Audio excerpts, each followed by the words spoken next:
ಜೈ ಶ್ರೀ ಶಿವಲಾಲ್ ಗುರು. ಬೊಂಬಾಟಾಗೆ ಅಮಾಲ್ರು ಬಂದರು ಗುರು. ಅನ್ಲೋಡಿಗೆ ಹೋಗಿ ಲೋಡ್ ಗಾಡಿ ಕಟ ಮಾಡ್ಕೊಂಡು ಬಂದೆ ಗುರು.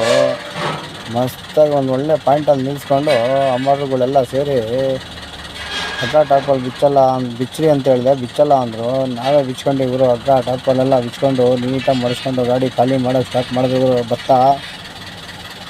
ಭತ್ತ ಎಲ್ಲ ಚೀಲ ಎಲ್ಲ ಹಳೆ ಚೀಲದಲ್ಲಿ ತುಂಬಿಟ್ಟವ್ರೆ. ಎಲ್ಲ ಅರ್ಧ ಹೋಗ್ತಿತ್ತು ಗುರು. ಅವರಿಗೆ ಅನ್ಲೋಡ್ ಮಾಡೋಕ್ಕೆ ಆಗ್ತಿರ್ಲಿಲ್ಲ ಅಷ್ಟು. ಒಂದು 4 ಚೀಲ ಚೆನ್ನಾಗಿದ್ದು ಸ್ಟಾರ್ಟಿಂಗು. ಅಲ್ಲಿಂದ ಗಾಡಿ ಖಾಲಿ ಮಾಡ್ಕೊಂಡು ಸೀದಾ ಹೋಗಿದ್ದೆ ಗುರು. ಎಮ್ ಟಿ ಗಾಡಿ ಕಾಟ ಮಾಡಿಸ್ಕೊಂಡು ಮಸ್ತಾಗಿ ಹೋಗೋಣ ಅಂತೇಳಿ ಹೋದರೆ ಗುರು, ಬಂದಿದ್ದ ದಾರಿಲಿ ಸಂತೆ ಬೇರೆ ನಡೀತಿತ್ತು. ಫುಲ್ಲು ಜಾಮು, ಯಾರು ಸೈಡಿಗೆ ಹೋಗ್ತಾಯಿಲ್ಲ ಗುರು. ಅಲ್ಲಿಂದ ಶಿಸ್ತಾಗಿ ಹೋಗಿ ಗುರು. ಅಲ್ಟಿಮೇಟಾಗಿ ಹೋಗಿ ನೋಡ್ರಿ, ಅಮ್ಮಾಟ್ರು ಕೂಡ ನಮ್ಮ ಜೊತೆಯಲ್ಲೇ ಇದ್ದರು. ಕಾಟ ಮಾಡ್ಸೋಕ್ಕೆ ನಮ್ಮ ಜೊತೆನೇ ಬಂದಿದ್ರು ಗುರು.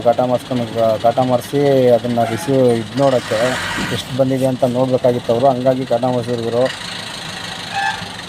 ಇವರೇ ನೋಡಿರಿ ನಮ್ಮ ಅಮ್ಮಾಟ್ರು ಇಲ್ಲಿ ಖಾಲಿ ಮಾಡಿದ್ರು. ಹಾಯ್ ಬಾಯ್ ಅಂತವ್ರು ಅವರು.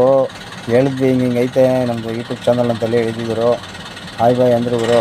ಅಲ್ಲಿಂದ ಮಸ್ತಾಗಿ ಮೈಸೂರಿಗೆ ಲೋಡಿತ್ತು ಗುರು. ಮಸ್ತಾಗಿ ಬಂದ್ವಿ ಲೋಡಿಂಗ್ ಪಾಯಿಂಟು. ಇನ್ನು ಉಳಿದಿದ್ದನ್ನು ನೆಕ್ಸ್ಟ್ ವೀಡಿಯೋದಲ್ಲಿ ಹಾಕ್ತೀನಿ ನೋಡಿರಿ ಲೋಡ್ ಆಗಿದ್ದೆಲ್ಲ.